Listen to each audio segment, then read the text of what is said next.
उत्तर प्रदेश के सभी 75 जिलों के हेडक्वार्टर पर तो ईवीएम के विरोध में 11 अप्रैल को बड़ा भारी धरना प्रदर्शन किया है। ईवीएम में जो की गई धांधली थी उसके विरोध में बड़ा भारी धरना प्रदर्शन किया है। तो उसे ध्यान में रखकर मैंने पार्टी के लोगों को ये कहा था, आग्रह किया था कि 14 अप्रैल को केवल उत्तर प्रदेश से पार्टी के स्टेट, जिला और विधानसभा के पदाधिकारी आने चाहिए और ज़्यादा लोगों को इधर नहीं बुलाना है। लेकिन अच्छी बात यह है कि इधर आकर मैंने देखा कि पदाधिकारियों से भी ज़्यादा लोग यहाँ पर मुझे सुनने के लिए पहुँचे हैं। बाबा साहब डॉक्टर अंबेडकर को अपने श्रद्धा सुमन अर्पित करने के लिए आप लोग पहुँचे हैं। इसके लिए मैं आप सभी लोगों का पुनः हार्दिक दिल से आभार प्रकट करती हूँ। वैसे इनकी जयंती मनाने के बारे में आप लोगों को ये भी मालूम है कि जब से बीएसपी का गठन हुआ है और खासकर उत्तर प्रदेश में बीएसपी की 4 बार यहाँ सरकार बनी है, तो तब से अकेले उत्तर प्रदेश में ही नहीं बल्कि पूरे देश भर में इनके अनुयायियों के वोटों के स्वार्थ में अब सभी विरोधी पार्टियां वे उनकी सरकारें इनकी जयंती मनाने लगी हैं। और इस मौके पर किस्म किस्म के सरकारी व गैर सरकारी कार्यक्रम भी आयोजित करने लगी हैं। लेकिन इसके बाद फिर पूरे साल भर तक ये सभी विरोधी पार्टियां अपनी जातिवादी मानसिकता के तहत चलकर इनके अनुयायियों का हर स्तर पर शोषण भी करती हैं और ये सिलसिला अभी तक भी पूरे देश में लगातार जारी है।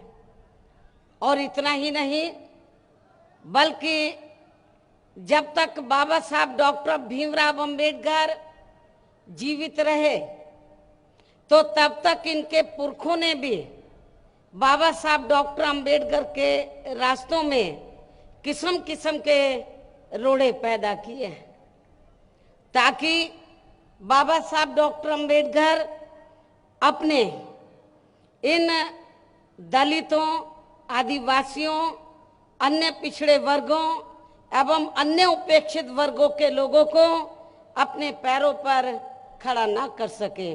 और इस बात के कुछ खास उदाहरण देश के वर्तमान राजनीतिक हालातों को ध्यान में रखकर आज मैं आप लोगों के सामने रखना बहुत जरूरी समझती हूँ।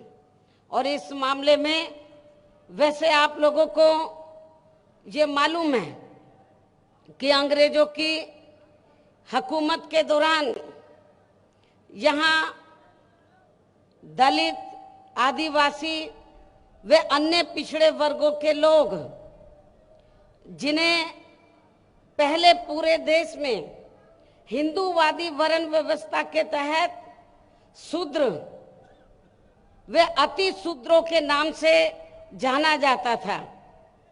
शूद्र का मतलब ओबीसी और अति शूद्रों का मतलब दलित व आदिवासी, इनके नाम से जाना जाता था।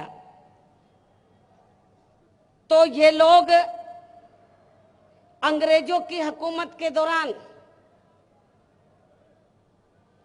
जब अंग्रेजों की यहाँ हुकूमत थी तो अंग्रेजों की हुकूमत के दौरान ये सभी लोग दलित, आदिवासी व अन्य पिछड़े वर्ग के लोग उस समय डबल गुलाम थे।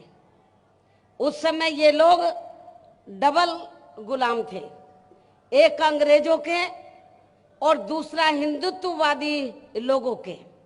जात पात व ऊंच नीच की वजह से ये लोग जिंदगी के हर पहलू में गुलाम व लाचार बने हुए थे। इनको ना पढ़ने लिखने का अधिकार था, ना वोट डालने का अधिकार था, ना व्यवसाय करने का अधिकार था। और इन लोगों को जो शूद्र और अति शूद्र हैं, तो इनका एक ही काम था, गुलामी करना। जो हिंदू धर्म में जो उच्च वर्ग के लोग थे, उनकी गुलामी करना एक ही इनका काम था, SC ST OBC वर्गों के लोगों का।